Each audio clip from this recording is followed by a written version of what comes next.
Thank you, Mr. Secretary. Thank you, Mr. President, and good morning. Last night, on the order of the President of the United States and in support of a request from the Department of Justice, as the President said, the United States military conducted an apprehension mission in Caracas, Venezuela, to bring to justice two indicted persons, Nicolas and Cecilia Maduro. This operation, known as Operation Absolute Resolve, was discreet, precise, and conducted during the darkest hours of January 2nd and was the culmination of months of planning and rehearsal, an operation that, frankly, only the United States military could undertake. What I'd like to do this morning is talk to you through some of the preparation and the details without compromising any of our tactics, techniques, and procedures. There is always a chance that we'll be tasked to do this type of mission again. Our interagency work began months ago and built on decades of experience of integrating complex air, ground, space, and maritime operations. While the past 2 decades have honed the skills of our special operations forces, this particular mission required every component of our joint force, with soldiers, sailors, airmen, Marines, and Guardians working in unison with our intelligence agency partners and law enforcement teammates in an unprecedented operation. We leveraged our unmatched intelligence capabilities and our years of experience in hunting terrorists, and we could not have done this mission without the incredible work by various intelligence agencies, including the CIA, NSA, and NGA. We watched, we waited, we prepared, we remained patient and professional. This mission was meticulously planned, drawing lessons from decades of missions over the last many years, many missions over these last many years. This was an audacious operation that only the United States could do. It required the utmost of precision and integration within our joint force. And the word integration does not explain the sheer complexity of such a mission.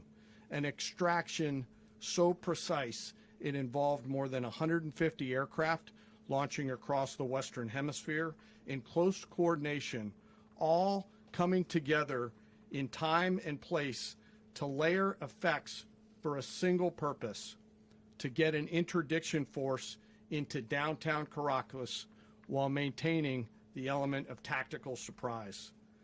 Failure of one component of this well-oiled machine would have endangered the entire mission, and failure is never an option for America's joint force. Those in the air over Caracas last night were willing to give their lives for those on the ground and in the helicopters. Let me talk a little bit about the preparation. After months of work by our intelligence teammates to find Maduro and understand how he moved, where he lived, where he traveled, what he ate, what he wore, what were his pets, in early December, our force was set pending a series of aligned events. Key was choosing the right day to minimize the potential for civilian harm and maximize the element of surprise, and minimize the harm to the indicted personnel so, as the President said, they could be brought to justice. And as the President said earlier today, weather in Venezuela is always a factor this time of the year. And over the weeks through Christmas and New Year's, the men and women of the United States military sat ready, patiently waiting for the right triggers to be met and the President to order us into action. Last night, the weather broke just enough, clearing a path that only the most skilled aviators in the world could maneuver through. Ocean, mountain, low cloud ceilings, but when tasked with a mission, this organization does not quit. At 10:46 p.m. Eastern Time last night, the President ordered the United States military to move forward with this mission. He said to us, and we appreciate it, Mr. President, good luck and Godspeed. And those words were transmitted to the entire joint force. Over the course of the night, aircraft began launching from 20 different bases on land and sea across the Western Hemisphere. In total, more than 150 aircraft, bombers, fighters, intelligence, reconnaissance, surveillance, rotary wing were in the air last night. Thousands and thousands of hours of experience were airborne. Our youngest crew member was 20, and our oldest crew member was 49, and there's simply no match for American military might. As the night began, the helicopters took off with the extraction force, which included law enforcement officers, and began their flight into Venezuela at 100 feet above the water.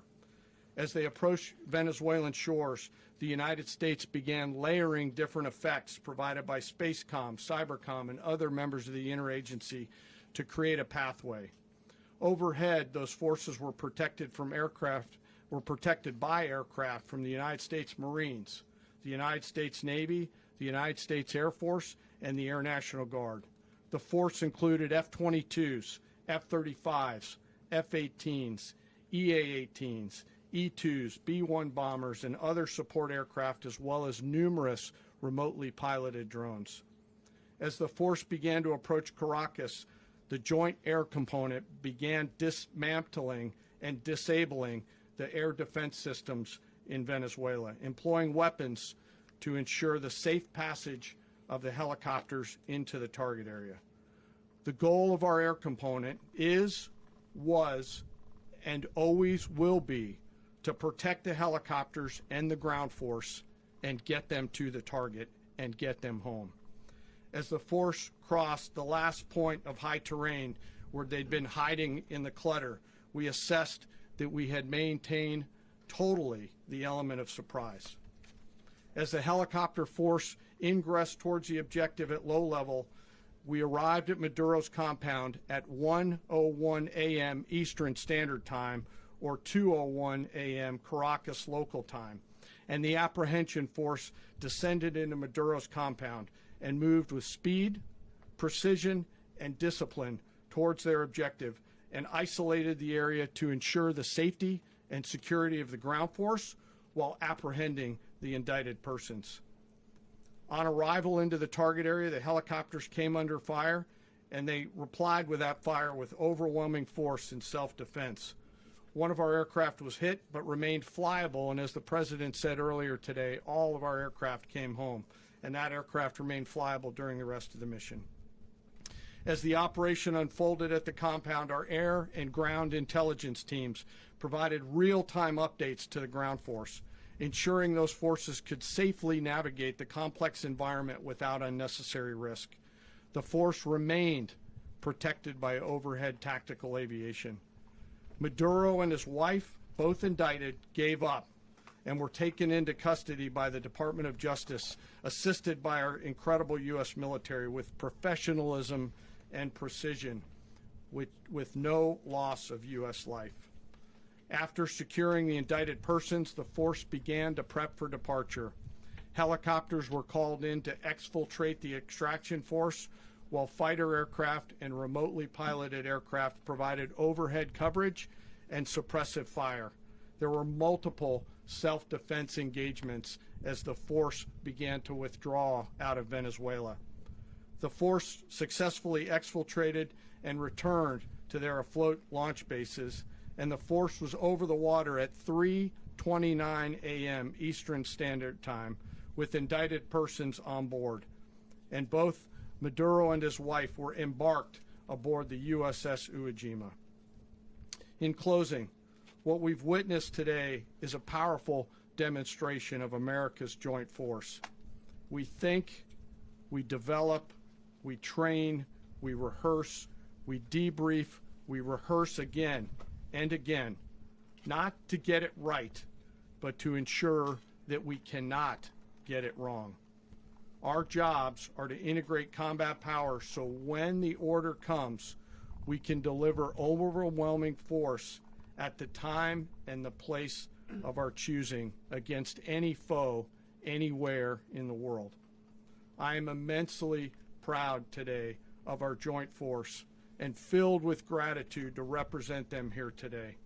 There is simply no mission too difficult for these incredible professionals and the families that stand by them and support them. As we stand here this morning, our forces remain in the region at a high state of readiness. prepared to project power, defend themselves, and our interests in the region.